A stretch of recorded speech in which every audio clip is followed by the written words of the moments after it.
Alright, today we're gonna go out down to Lynn, and we're gonna pick up my great-grandpa's old hay rake that they had back. They bought it in the 1950s, and it's been out there ever since, and it's probably been sitting for, I'd say, probably 15 years, 20 years. It's been a long time since it's been used. It's probably gonna need teeth, probably a set of tires, all sorts of stuff. So we'll head out there today, and we'll get some footage while we're out there.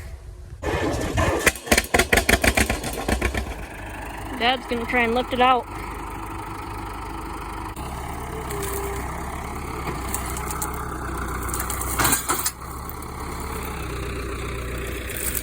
Just gotta come out of that hole there.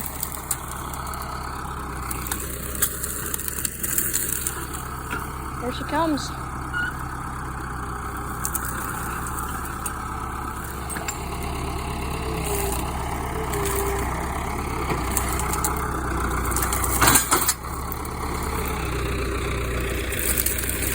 Come out of that hole there.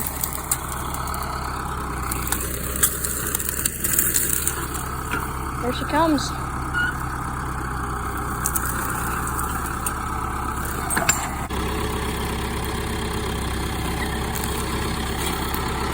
Coming out.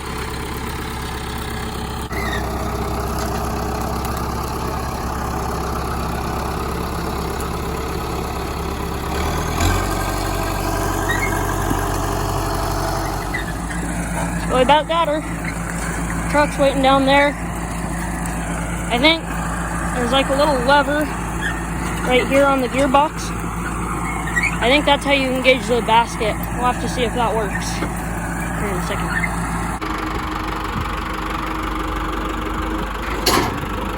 Oh boy. Oh no. Look where that chain goes.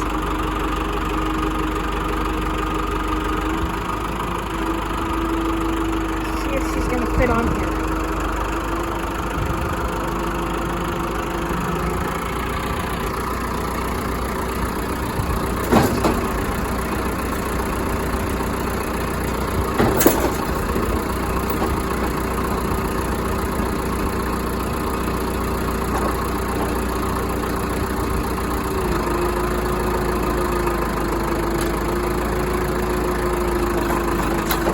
There she is.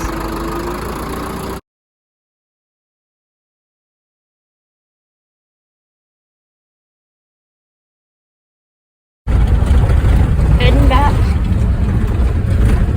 Probably kind of hard to see back there. Alright, so we got her back, and she's right here. We have a couple things we need to do on this. I'll show you here in a second. So we pulled it out of that little hole it was in. It was pretty stuck in there.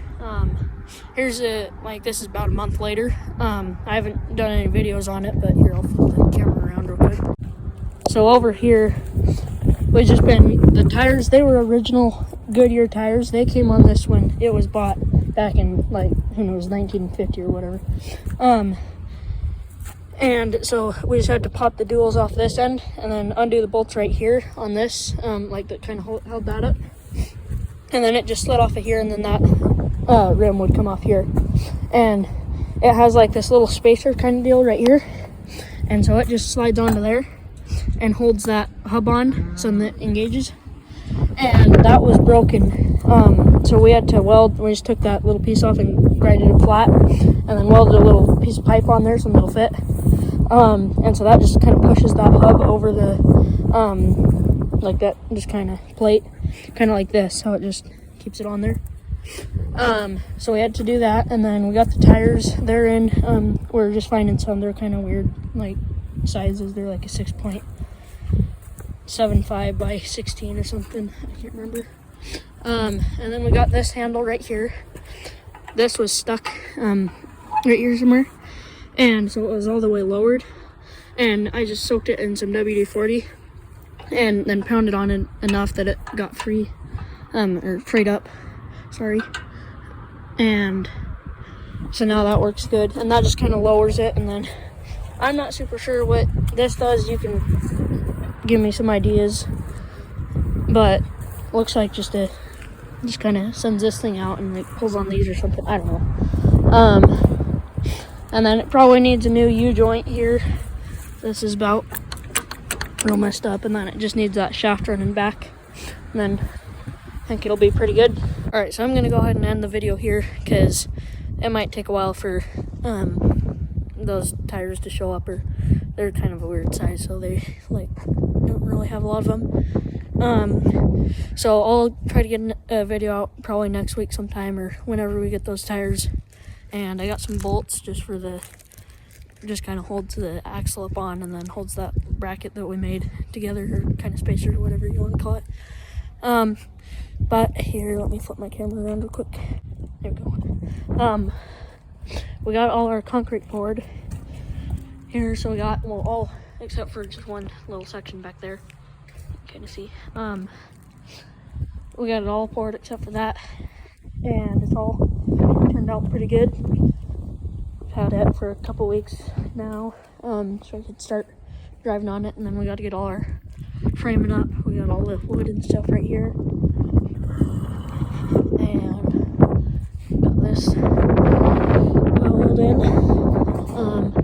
Comment down below what you think we should do next with this, and then I'll try to get a video out just like probably next week sometime, or whenever we get those tires in, and then we can pull that around. But sorry about the wind throughout the video, but we'll see you next time, and thanks for watching. We'll see you later.